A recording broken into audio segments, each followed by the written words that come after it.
Satanás engañará a las naciones, segunda y última parte. Apocalipsis capítulo 20, versículos 7 y 8. Leo: cuando los 1000 años se cumplan, Satanás será soltado de su prisión y saldrá a engañar a las naciones que están en los 4 extremos de la tierra, a Gog y a Magog, a fin de reunirlas para la batalla. El número de ellas es como la arena del mar. En este capítulo 20 de Apocalipsis se profetiza que antes del cierre del estado de gracia, como se ha dicho en otra oportunidad, la iglesia de Jesucristo o el pueblo de Dios tiene 2 estados: el estado de gracia, que va desde Adán hasta el último día, y el estado de gloria.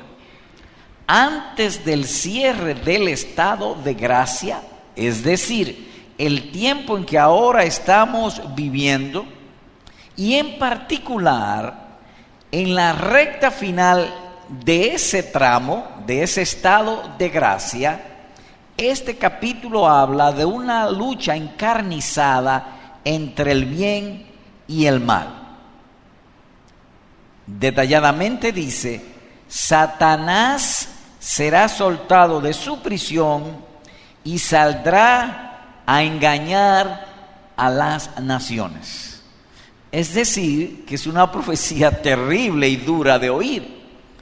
Porque si una persona puede fácilmente engañarme, y muy a menudo nos engaña, y nosotros quizás engañamos a otros, ¿cuánto más será Satanás empleando todas sus fuerzas, todo su ejército, todos sus demonios? Y se le ha dado, por así decirlo, poder de juicio sobre la tierra para engañar a las naciones. Se le permitirá ser exitoso en lo que es su mayor agrado, engañar. Y sobre esto alguien apropiadamente ha dicho que detrás de toda tentación suele al menos haber un demonio. Se hablan del mal de las riquezas, para citar un caso. Y las riquezas o los dólares en sí, eso no tiene ningún mal. Pero hay alguien detrás que incita a que nosotros codiciemos las cosas materiales en desprecio del Creador. Pero el punto es que esta es una profecía terrible, porque habla que saldrá a engañar a las naciones. Mírenlo, voy a leer el versículo 1, versículo 2 y el versículo 7. Versículo número 1. Y vi a un ángel que descendía del cielo con la llave del abismo y una gran cadena en su mano. Prendió al dragón, la serpiente antigua, que es el diablo y Satanás, y lo ató por 1000 años. Un paréntesis aquí es que es claro que está hablando del lenguaje metafórico y figurado, porque dice a una misma persona, es decir, a Satanás, dragón, serpiente, diablo, Satanás. A una misma persona, 4 figuras diferentes. De manera que el pasaje es metafórico o figurado. Pero el punto es que dice que el dragón o la serpiente antigua fue atado. Versículo 7. Cuando los 1000 años se cumplan, Satanás será soltado de su prisión. Ahora, nótense. Vamos a tratar de poner esto en vista panorámica. Desde Adán, como vimos en el estudio anterior, desde Adán hasta la resurrección del Señor Jesucristo, Satanás estaba suelto, porque dice que fue atado. Y ya vimos que Cristo fue que lo ató, a la luz de lo que vimos la vez pasada. Así que atado significa que toda la tierra estuvo bajo un manto de tinieblas. Toda la tierra era idólatra, sumida en total idolatría. La única nación que adoraba a un solo Dios era Israel. Israel fue reducida, el combate de Satanás contra Israel fue tan fuerte que la adoración al único Dios fue reducida solamente a la provincia de Judá. Y de la provincia de Judá a Jerusalén. Y cuando vino el Señor Jesucristo, pocos creían en el Mesías tal como había sido revelado. Así que desde Adán hasta la resurrección del Señor Jesucristo fue atado. En la resurrección del Señor Jesucristo, fue desatado, estaba suelto. En la resurrección de Jesucristo, Él es atado. Luego, 1000 años después, 1000 años en términos metafóricos también, Él es atado. Y luego, por un poco de tiempo, es desatado. Así que la vida, por así decirlo, la existencia o la operación del diablo sobre la tierra es suelto, atado y al final desatado. Eso es más o menos lo que aquí se nos está diciendo. Ahora bien, cuando vemos antes de Cristo la historia del pueblo de Israel en las Escrituras, notaremos que todo eran idólatras y que todas las naciones alrededor de Israel tenían un propósito común: atacar el pueblo de Dios. Lo cual a su vez indica que cuando Él sea desatado, es decir, en la recta final, su propósito será uno solo. ¿Cuál será ese propósito? Atacar el cristianismo evangélico. Reyes, príncipes, presidentes, gobernantes, jueces serán levantados en contra del cristianismo evangélico o de la iglesia del Señor Jesucristo. De eso más o menos hablamos la vez pasada. Hoy entraremos en nuestro segundo y último punto: las consecuencias de que Satanás esté suelto. Consecuencias de que Satanás esté suelto. Y lo primero será una incitación universal casi al descontento. Satanás suelto será como una revolución espiritual. Y cuando digo espiritual no estoy hablando en buen sentido, sino en sentido general. Y con revolución significamos un cambio violento y profundo en las instituciones morales. Un cambio violento y profundo en las instituciones morales y, ¿por qué no?, también sociales de la humanidad. Dicho en boca del profeta Isaías, será más o menos esto: llaman al mal bien y al bien mal, que tienen las tinieblas por luz y la luz por tinieblas. Isaías capítulo 5, versículo número 20. Así que va a ser un tiempo, Satanás suelto, de terrible confusión, injusticia, crueldad sobre la tierra. La santidad de la vida humana se perderá como era perdido cuando Satanás estaba suelto antes de la llegada del Señor Jesucristo. Y lo que quiero significar con esto es más o menos lo siguiente: los niños serían sacrificados a los dioses como eran sacrificados antes, conceptualmente hablando. Si usted lee, por ejemplo, en una ocasión en Segunda de Reyes dice que Moab atacó a Israel. Y oiga lo que dice la Escritura: al ver el rey de Moab que la batalla arreciaba contra él, es decir, que estaba perdiendo, ¿qué hizo? Entonces tomó a su hijo primogénito que había de reinar en su lugar y lo ofreció en holocausto sobre la muralla. Segunda de Reyes capítulo 3 versículos 26 y 27. Es decir, que Satanás suelto, la santidad de la vida se pierde. Y específicamente hablando de los niños, porque eso está ahora, lo hemos visto muy a menudo. ¿Qué hizo el rey de Moab? Dice que lo ofreció en holocausto. En otras palabras, que él tomó su niño pequeño, primogénito, y lo ofreció a sus dioses. ¿Para quién? Para su beneficio y su comodidad. Ahora estamos en lo mismo. Hay gran parte de la humanidad, gran parte de la sociedad, médicos, mujeres que están beneficiándose matando a los niños. Es el mismo concepto, la misma idolatría. Así que será una terrible revolución. Llamarán al mal bien y al bien mal. ¿No ha oído usted nuestros legisladores hablando del bien que sería para muchas mujeres abortar y matar niños? Y como se decía en otra oportunidad, si usted destruye un huevo del águila calva en los Estados Unidos, $10,000 de multa, pero si usted mata el huevo de una mujer fecundado, el huevo fecundado de una mujer, nada pasa. ¿Está Satanás suelto? Yo no sé, pero se parece mucho.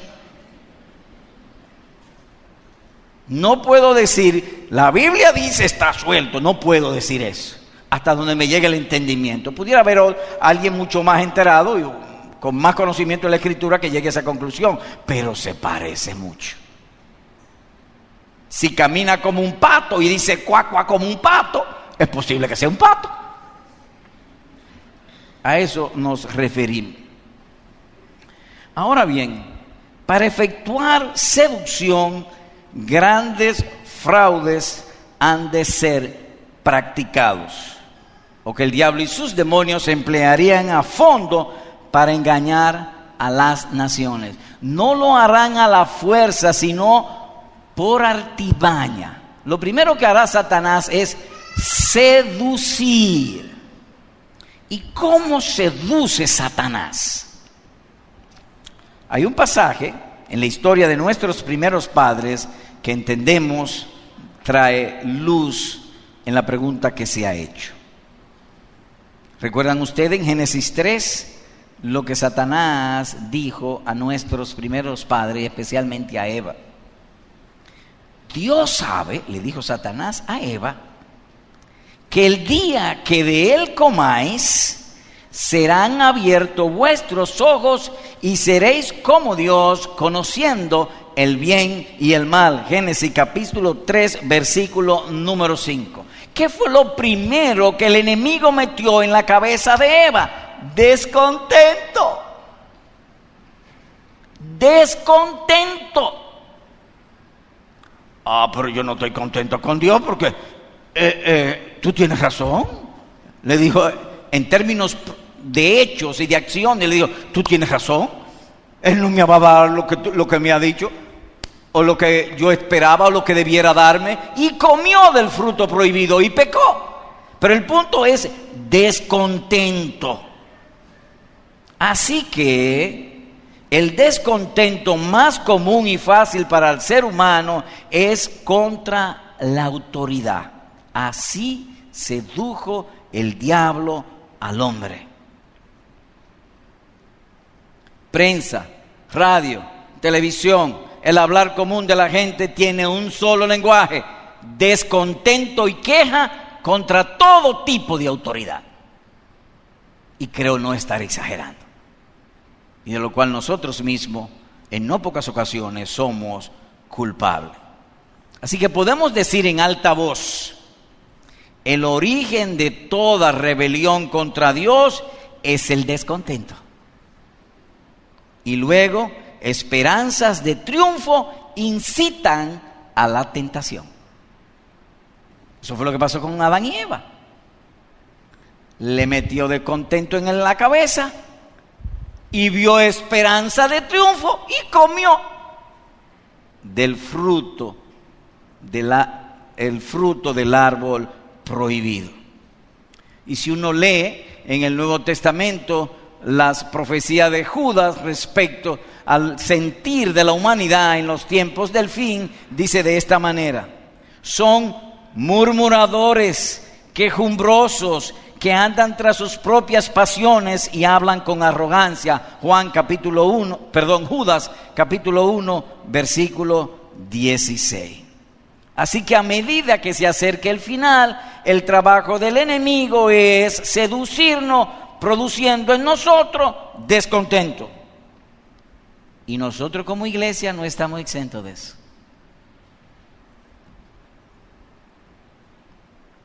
En otras palabras, que vamos a comer mucho pastor asado. No de mí, de cualquier tipo de autoridad.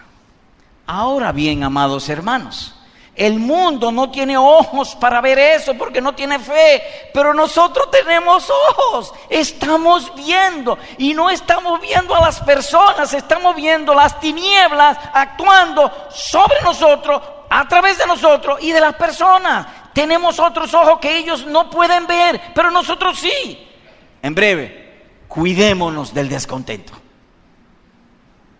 Cuidémonos de las quejas y el descontento.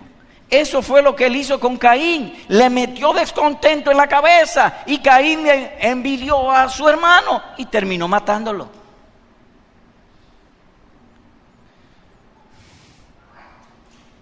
Así que el instrumento favorito del enemigo desde Génesis es producir en nosotros descontento.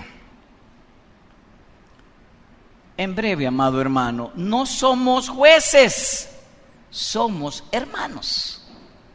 Somos siervos de Cristo, no los dueños de la iglesia, no los dueños de los gobiernos, no de los dueños del mundo. Nosotros simplemente somos siervos de Cristo, o al menos profesamos serlo. Dios nos ayude a que nuestras vidas reflejen que lo somos. Simplemente siervo. En breve, nosotros como cristianos no tenemos ni derecho ni razón para tener descontento, ni para quejarnos, ni para murmurar. ¿Por qué? Por esta sencilla razón. La sentencia divina lo dice muy claro: todo es vuestro, sea la vida, sea la muerte, sea lo presente, sea lo porvenir, todo es vuestro. Vosotros de Cristo y Cristo de Dios. Todo es vuestro. Espera que Dios te lo dé en su tiempo. No te adelantes. Y no digo esto para avergonzarlo, hermanos, de ninguna manera. Es que estamos viendo lo que está pasando. Dios nos ayude. Pero también hay una seducción universal. El germen del descontento primero. Estamos hablando de las consecuencias de un Satanás suelto. Primero, germen de descontento. Segundo, una seducción universal.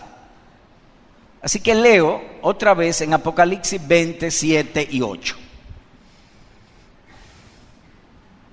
Cuando los 1000 años se cumplan, Satanás será soltado de su prisión y saldrá a engañar a las naciones que están en los 4 extremos de la tierra, a Gog y a Magog, a fin de reunirlas para la batalla.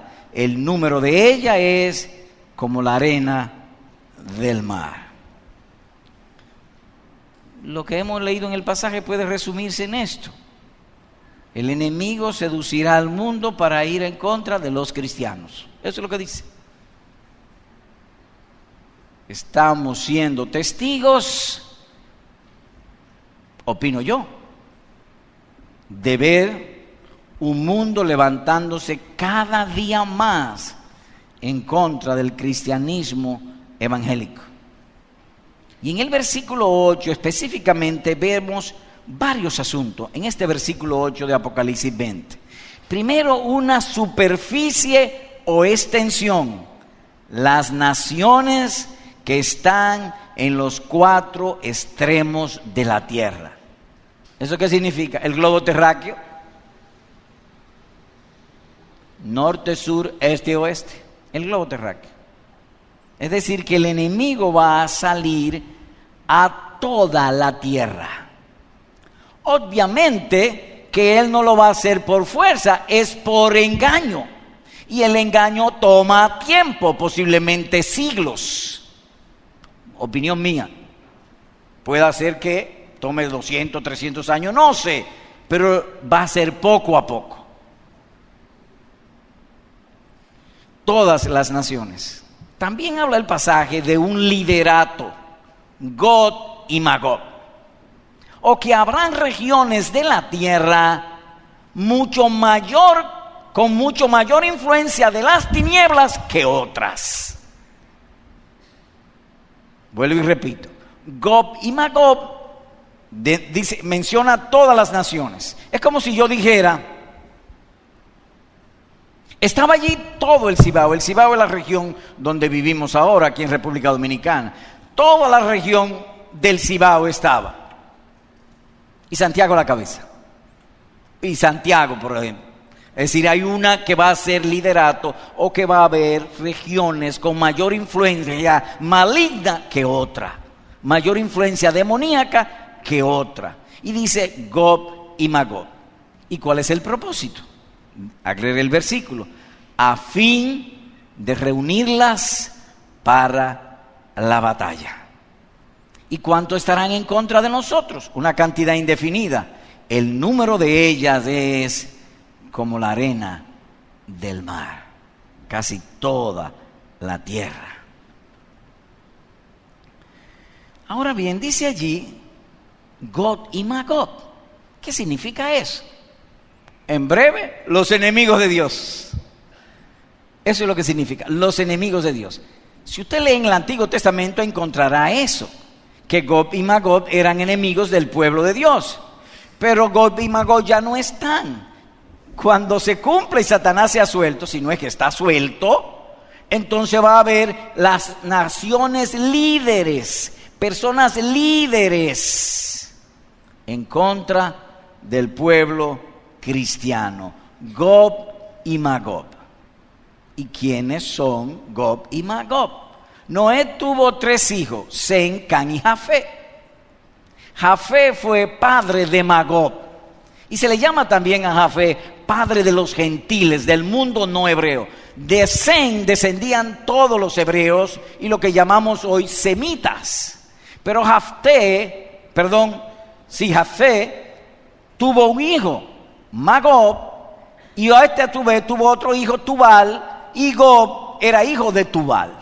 Para los que llevan notas, pueden luego en su casa verlo con más detalle. Génesis capítulo 10, versículo número 2. Ezequiel capítulo 38, versículo número 2. ¿Qué queremos decir con esto? O añadir, la conspiración no es humana, no es de los Estados Unidos, Europa contra nosotros, es el enemigo que ha engañado a las naciones que van a ir en contra del pueblo de Dios. ¿Y quiénes son Gog y Magog? No sé, quizá las Naciones Unidas. Pudiera ser. ¿Le cabe el título ahora? Porque ellos son los que más están agitando con este asunto. Con el asunto de ¿cómo es? LGBT, algo así es. Sí, lesbian, gay, transexuales, no.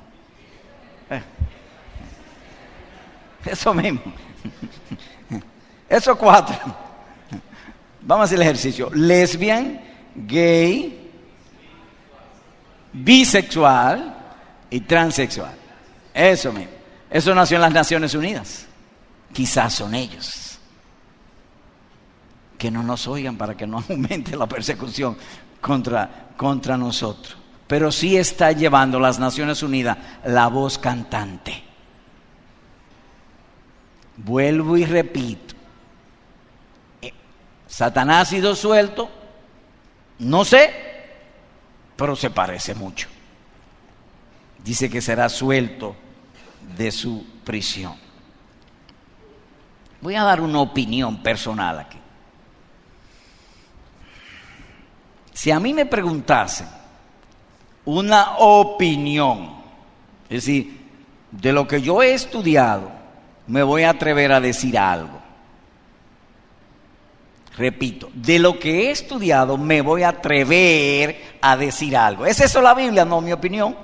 Pero como yo estoy aquí, me atrevo a darla.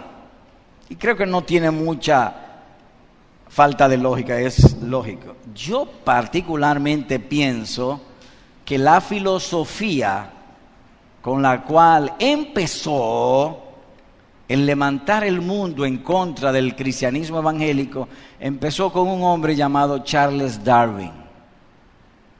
Es decir, que particularmente pienso que en el siglo XIX, a mitad del siglo XIX, es donde históricamente vemos el surgimiento de todas estas filosofías y herejías que se han de levantar y se han levantado en contra del pueblo de Dios, de la iglesia de Cristo.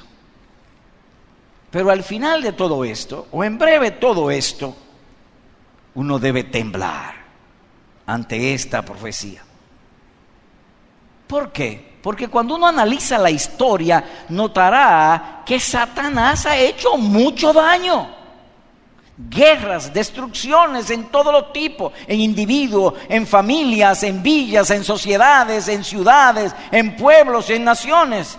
¿Cómo será cuando Él esté suelto? Será terrible entonces cuando Él esté suelto, porque sin estar suelto ha sembrado tanta destrucción, cuanto más cuando está suelto. Sin embargo, en el pasaje hay una nota de consuelo para nosotros, y de mucho consuelo. ¿Y cuál es esa nota? Que el que lo ató es el mismo que lo desató. Cristo Jesús, y Él es nuestro Salvador. No temáis, manada pequeña, porque a mi Padre os ha placido daros el reino. He aquí yo estoy con vosotros todos los días hasta el fin del mundo. Si hay un hombre dichoso o una mujer dichosa en esta tierra, aunque esté afligido, aunque esté enfermo, aunque esté sufriendo, es el cristiano. El verdadero cristiano. ¿Y por qué? Porque aquí que Cristo estará con él todos los días hasta el fin del mundo. El mismo que lo desató es el mismo que lo ata y vuelve y lo desata. Dichoso, dice nuestro Señor, los que creen en mí y no hayan tropiezo en mí. Amado hermano, Dios bendiga esa dicha y esa bendición en vuestros corazones, y que la gracia, la paz y la misericordia de Dios se ha multiplicado en ti desde ahora y para siempre. Amén. Dios nos proteja. Pregunta: ¿cómo será esta seducción o engaño? Les invito a ir por favor a Lucas capítulo 21. Lucas 21. Hay una pregunta: ¿cómo será esta seducción o engaño? Leo en Lucas 21, 34 al 36. Estad alerta. Hay una expresión de advertencia. Estad alerta. Viene el ciclón Karina, ¿era que se llamaba? No, Catrín. Karina. Erika. La memoria mía. No, lo que pasa es que cuando uno está aquí son tantas las ideas que se le tuesta la cabeza a cualquiera. Estad alerta. Viene un ciclón. Entonces da una precaución de inmediato. No sea que vuestro corazón se cargue con disipación y embriaguez y con las preocupaciones de la vida. Es legítimo las preocupaciones de la vida. Lo que no debemos permitir es que se cargue. Es decir, es legítimo que yo me preocupe de mi salud, si voy a comer, si no voy a comer, de la seguridad ciudadana, pero que no se cargue el corazón con eso.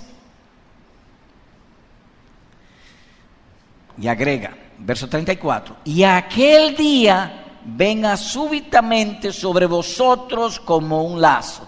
En otras palabras, que si yo me dejo que mi corazón se cargue de los asuntos de la vida, es posible que venga súbitamente como un lazo, o que eso será más fácil que le caiga el lazo,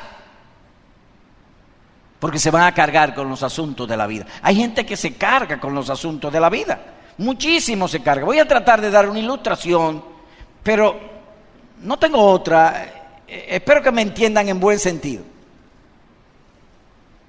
Cuando yo era impío, yo tenía un espejuelo que me hacían ver como un abejón, pero yo creía que me veía bien. un espejuelo bonito, caro. Y recuerdo como ahora salí de mi casa, los espejuelos eran nada más para sol, ¿eh? Yo creía que me veía bien. Oiga lo que estoy diciendo, yo creía, yo no necesariamente me veía, pero yo me veía bien, era un espejuelo caro y uno daba el guille. Salgo de mi casa a las 8 de la mañana para ir a trabajar. Cuando voy recorriendo en el vehículo que yo manejaba como 3 cuadras, me doy cuenta que se me quedan los espejuelos. ¿Necesitaba yo los espejuelos? No, porque yo iba para la oficina. Pero me volví a buscarlo. Y si yo no me lo ponía, no me sentía bien. Mi corazón estaba cargado. Estaba amarrado eso a mi corazón.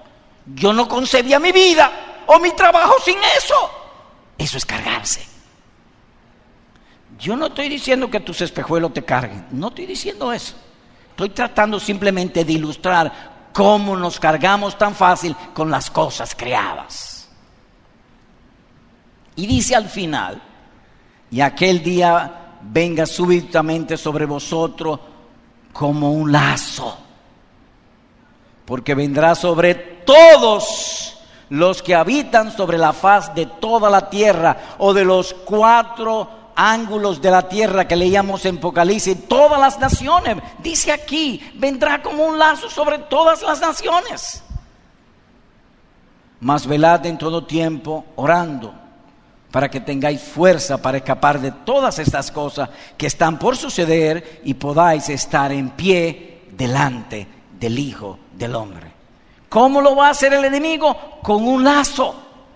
Y estoy hablando en términos espirituales. Estratagema, es engaño, es una trampa que yo voy a creer que voy bien y voy mal. Hay un texto que es donde se usa este mismo palabra en otro lugar y que hemos citado anteriormente, y dice de este modo: los que quieren enriquecerse caen en tentación y lazo. ¿Qué quiere él? Ser rico. ¿Y lo abandona él? No, él sigue con fuerza buscando ser rico. Cayó en el lazo.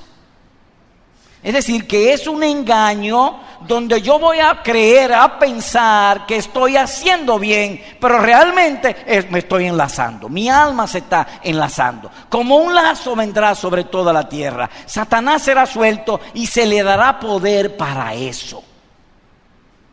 Así que la profecía es para temblar.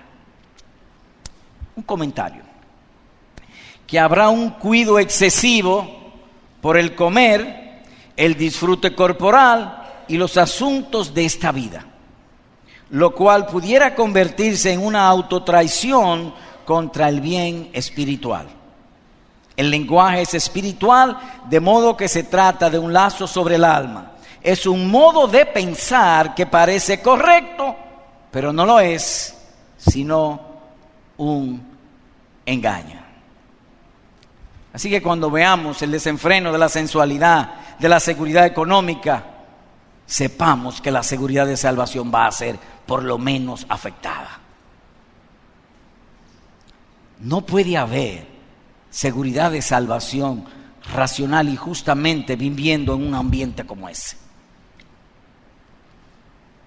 Algo andaría mal. Pablo lo dice con estas palabras. Y vamos allá también, 2 Tesalonicenses, otro texto que es terrible. 2 Tesalonicenses, capítulo 2, versículo 10. Cómo Pablo interpretó las palabras de nuestro Señor Jesucristo que hemos leído en Lucas 21. Lo del lazo. Con todo engaño de iniquidad para los que se pierden. ¿Y por qué les será un lazo? Porque no recibieron el amor de la verdad para ser salvos. Así que será como un contagio espiritual sobre las naciones, como fue en los días de Lot. Ahora bien, cuando uno lee Apocalipsis, uno notará que saldrá a engañar a las naciones para reunirlas con Gog y Magog a la cabeza para ir en contra del pueblo de Dios o la gran batalla. Lo cual nos indica que el trabajo del enemigo contra el evangelismo, contra el cristianismo evangélico va a ser progresivo. Empieza engañando hasta llevar a una batalla. O dicho de otro modo, estratagemas del error y de la iniquidad, como dice Pablo, y luego pudiera o va a terminar en persecución. Así que va a ser progresivo. ¿Y cuál será su propósito? Odio o aborrecimiento contra el cristianismo evangélico. El enemigo, cuando sea suelto, tiene un solo propósito. Le queda poco tiempo y va a tratar de sacar a todos los santos de la tierra, de echarlo fuera de la tierra.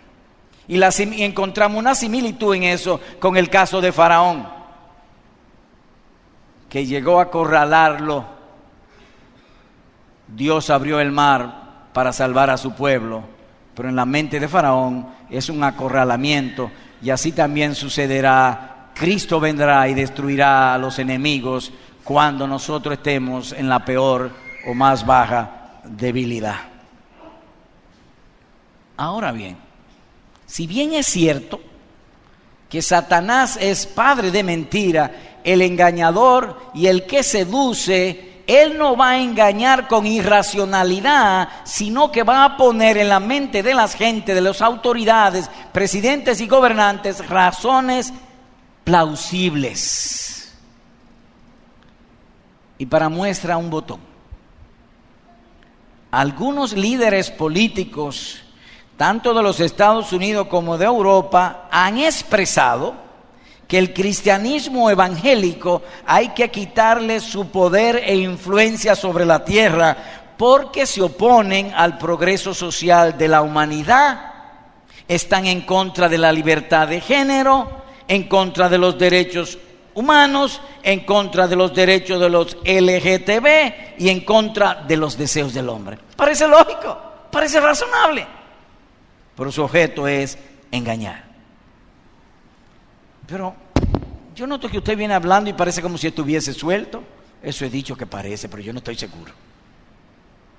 Ahora, ¿cuál es el remedio? Velar y orar. Orar en todo tiempo. Si esto te da miedo, ahí mismo en tu asiento ora: Señor, líbrame. Si tú en algún momento sientes miedo, ora: Señor, líbrame, protégeme. Si ves un sitio peligroso, lo mismo, orar, velar.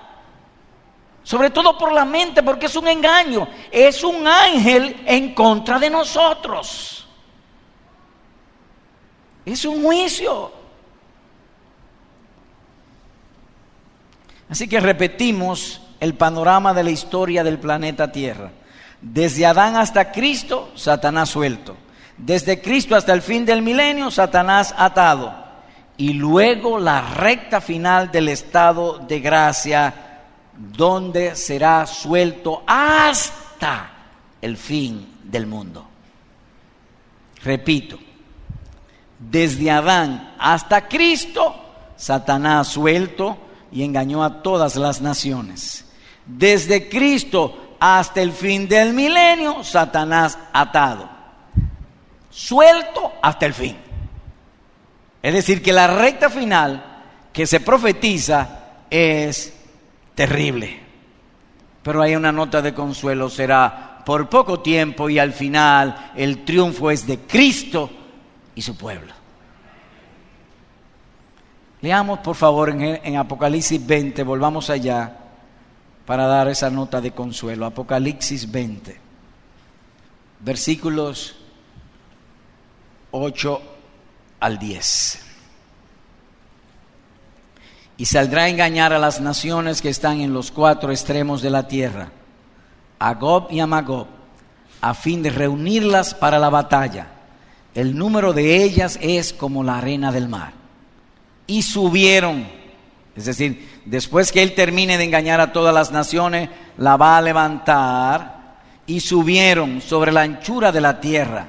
Rodearon el campamento de los santos, en términos figurados, la iglesia, no en un sitio. La iglesia no son cuatro paredes. La iglesia es el pueblo de Dios, es espiritual, es invisible. rodearon el campamento de los santos y la ciudad amada. Pero, qué hermoso pero, descendió fuego del cielo y los devoró. Amén. Y el diablo que los engañaba fue arrojado al lago de fuego y azufre, donde también están la bestia y el falso profeta, y serán atormentados día y noche por los siglos de los siglos. ¿Cómo va a ser destruido? No tenemos suficiente conocimiento bíblico para responder. No sabemos, por lo que sí sabemos que va a ser destruido. Cristo lo destruirá. La bestia fue apresada, dice Apocalipsis en otro lugar, y con ella el falso profeta que hacía señales en su presencia, con las cuales engañaba a los que habían recibido la marca de la bestia y a los que adoraban su imagen. Y los dos, es decir, la bestia y el falso profeta, fueron arrojados vivos al lago de fuego que arde con azufre. Apocalipsis capítulo 19, versículo número 20. ¿Qué hemos visto? Se dijo que esta profecía revela que Satanás engañará a las naciones. El dragón, diablo, Satanás, en la recta final de la época donde estamos viviendo, será suelto por un poco de tiempo, y él engañará a los presidentes, jueces, naciones, todos los líderes políticos, los va a engañar para que vayan en contra del cristianismo evangélico o en contra del pueblo de Dios. Eso lo va a hacer él, y lo hará por medio de tretas, descontento, seducir la gente, y será como un lazo sobre toda la tierra. Y habrá una persecución progresiva en contra de los cristianos, pero al final nuestra es la victoria en Cristo Jesús, Señor y Salvador nuestro. Amén.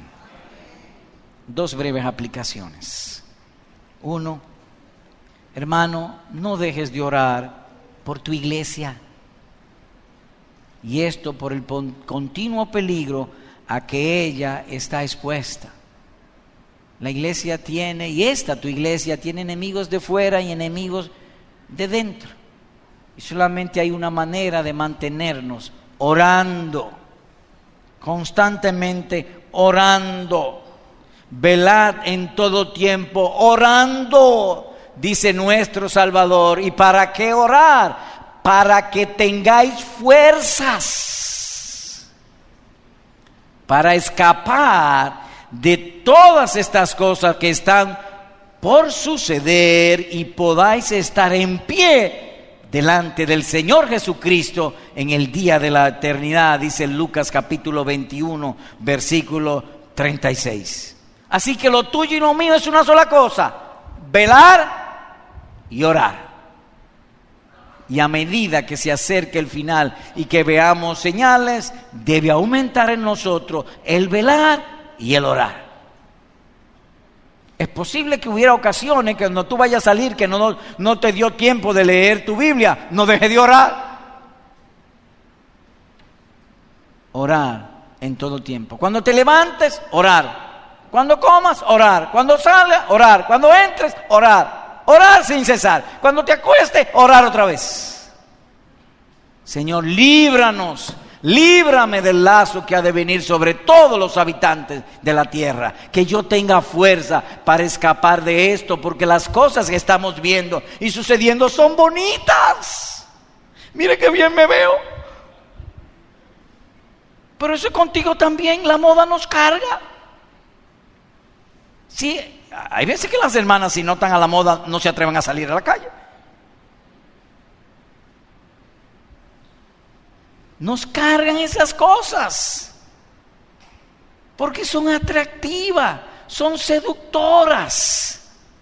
Fácil de que nos engañen y carguemos nuestros corazones con esas cosas.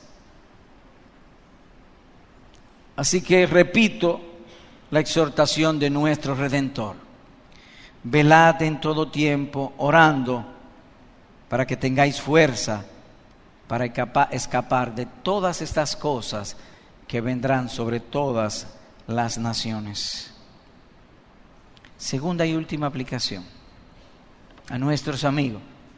Amigo, por el amor de Cristo te ruego, por las misericordias del Señor Jesús, te ruego que seas precavido y la ceguera espiritual no caiga sobre ti.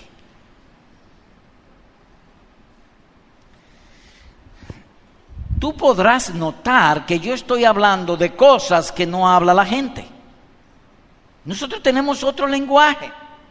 Nosotros pertenecemos a un mundo espiritual invisible. Nosotros vemos el enemigo actuando, pero el mundo no lo ve. Es tan ciego. Querido amigo, amado amigo, te ruego, te suplico, sé precavido, que esa ceguera no continúe sobre ti. Tú preguntarás, ¿y qué hago? Ahí mismo en tu asiento: Señor Jesucristo, perdóname, ábreme los ojos, líbrame del lazo que vendrá sobre esta tierra, sálvame, porque el fin viene.